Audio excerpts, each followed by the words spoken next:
Well, thanks so much. And Robert, thank you and your team for the effort that went into this report and for the invitation to speak today. For the past few years, 2 years, I've served on the select committee and since April have been the chairman. And for decades, I, along with many Americans, believe that an unbridled economic engagement with the Chinese Communist Party would lead to democracy in China and prosperity at home. And that, as we know, has not come to pass. And from the militarization of the South China Sea to unabashed economic coercion and market manipulation, flooding our communities with fentanyl, the Chinese Communist Party has shown its true colors. And the CCP has taken technological tools that we've given them to forge new surveillance chains to hold the Chinese people in bondage. And they've tried to extend these chains around the world, including to America itself. Lenin once observed, capitalists will sell us the very rope that we will use to hang them. The CCP has taken Lenin's view to heart. Like good Marxists, they see economics as an extension of politics, one in which they win by eliminating the competition. Joint ventures and investment are tools for Chinese firms to eliminate, not cooperate with American firms. I want to illustrate the stakes before us by telling the story of two companies. Both produce electric batteries. Both built factories in my home state of Michigan. The first was named A123, and it no longer exists. It had a unique technology, one with the potential to revolutionize the global electric battery industry. And it did, but not in the hands of A123. That battery technology, once owned by A123 and developed by Americans at the University of Texas and MIT, now belongs to a Chinese firm named CATL. With it, CATL controls about 37% of the global market for electric batteries. You see, in 2009, A123 Systems made a mistake.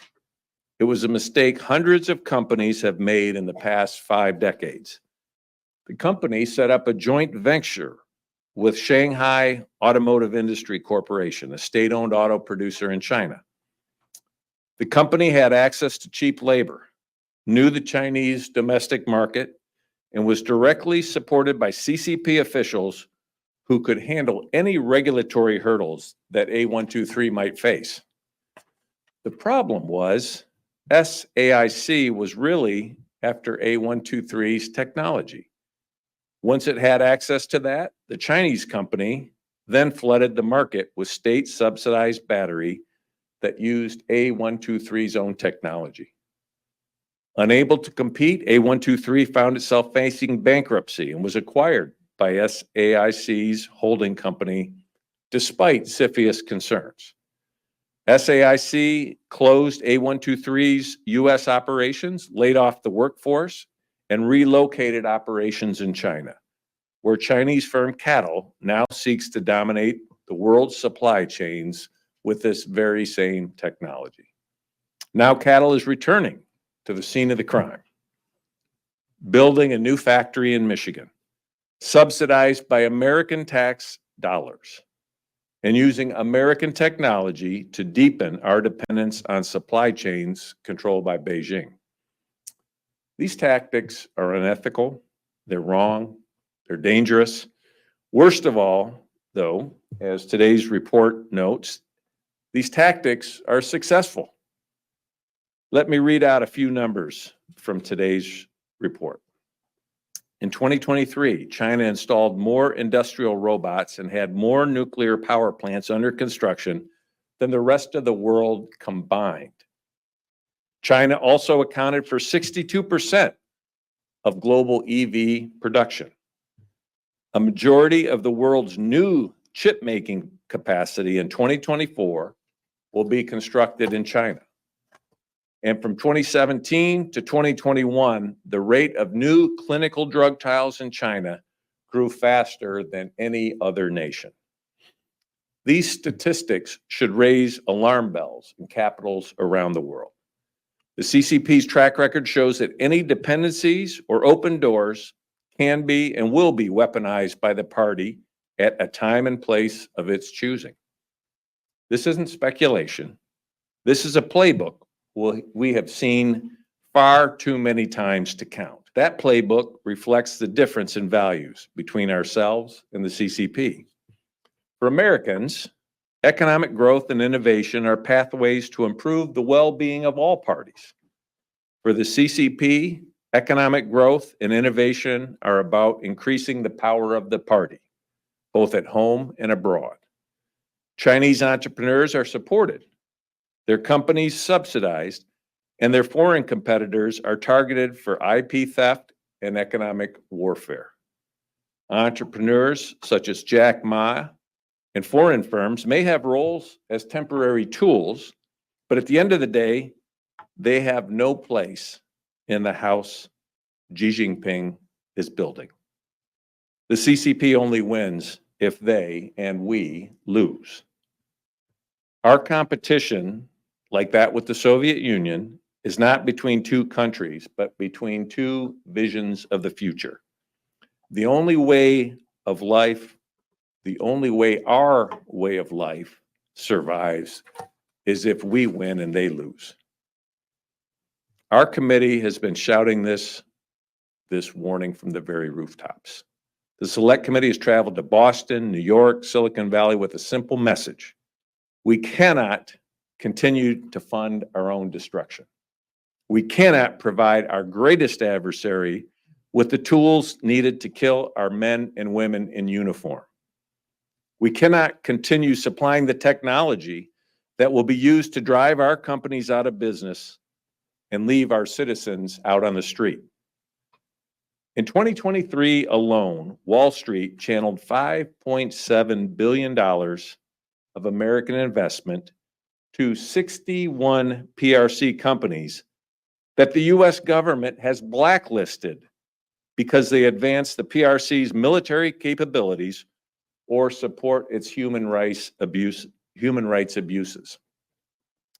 The companies receiving these funds develop advanced fighter jets and nuclear weapons for the People's Liberation Army and create the technology used to perpetrate the ongoing genocide against the Uyghur people.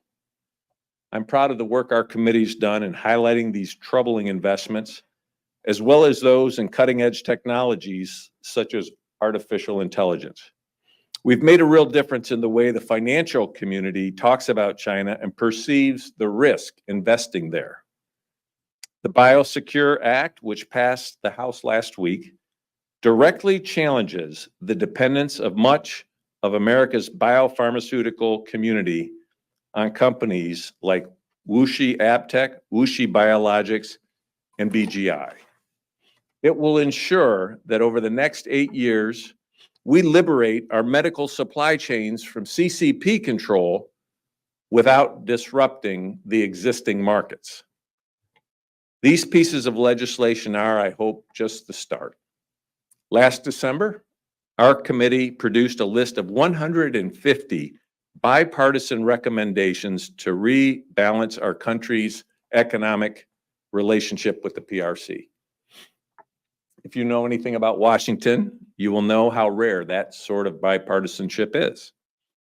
Outbound capital and export controls are critical to our defensive strategy and buying the time needed to rebuild our industrial base at home.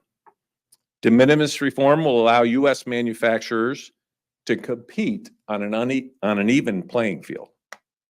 By holding PRC firms accountable for the use of slave labor, we take a stand in defense of our values and eliminate an unfair and immoral advantage.